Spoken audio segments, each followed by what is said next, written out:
1 John 1:5 says that God is light. In him is no darkness at all. I mean, so what does that mean, that God is light?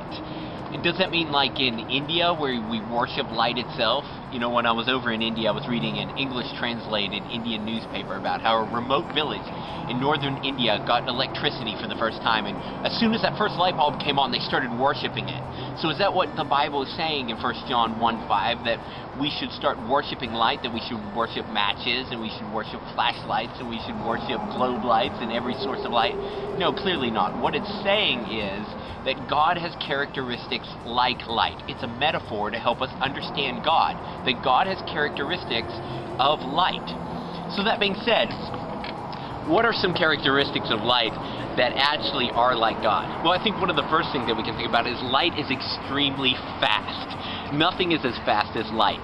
And oftentimes we think of God as sort of this old man in heaven, and we think of him as being very slow to answer prayers and being very slow to change people's lives. But the thing is, God actually works very quickly, and he's a fast God.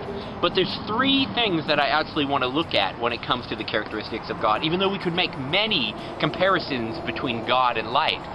The three that I want to look at is that light attracts, light reveals, and light blinds. So what do I mean by that? First of all, we know that light will attract insects.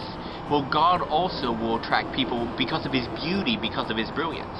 But at the same time, God, being holy, will reveal. Just like light will reveal darkness. If you go into a dark room that's unclean, you can't tell. But if there's a light, you can see the discord and the chaos within it. God will reveal, through his holiness and through his holy word, reveal the darkness in us, our own fallen natures. And then lastly, light also blinds. So what do I mean by that? Light blinds. When you're blind, you're confused about which direction to go. You don't really understand what's happening. When God works in this world, it defies the humanistic worldview by which people live their lives. It means people can't understand when there's a divine miracle in our world. They can't make sense of it. It confuses them. They're blinded by it. So, in Matthew chapter 5, verse 15, it talks about how Jesus said that we are the light of the world. Like God is a light, he says that we, his children, are also lights, and that we should be lights as well. So the question is, as lights, like he is a light, reflecting his light, are we doing those things? Are we revealing sin to the world? Are we attracting the world to the light?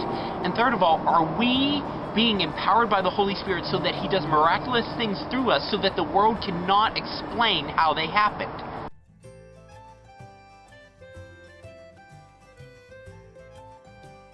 I want to tell you a little story to maybe sort of help you understand a little bit better. And it's going to seem a little bit silly, but I think it'll drive home the point.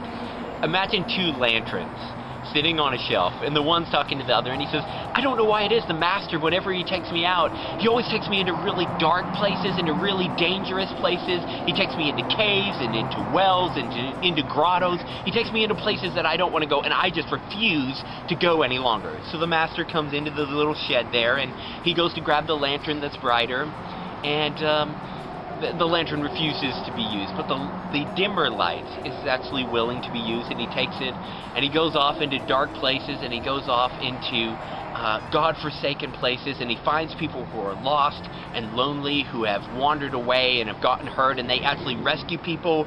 And this little smaller lantern comes back, and he's talking to the brighter light, and he's saying, you know, I did all these things, and I was able to see all these things because I'm a light, and that's what we're meant to be used for.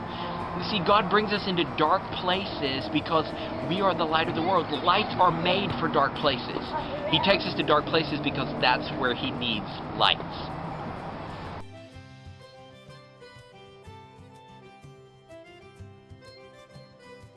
What I'd like you to consider, first of all, is, are you avoiding dark places? Are you essentially saying to God, I don't want to be used at all because I'd have to be used in a dark place because I'm a light?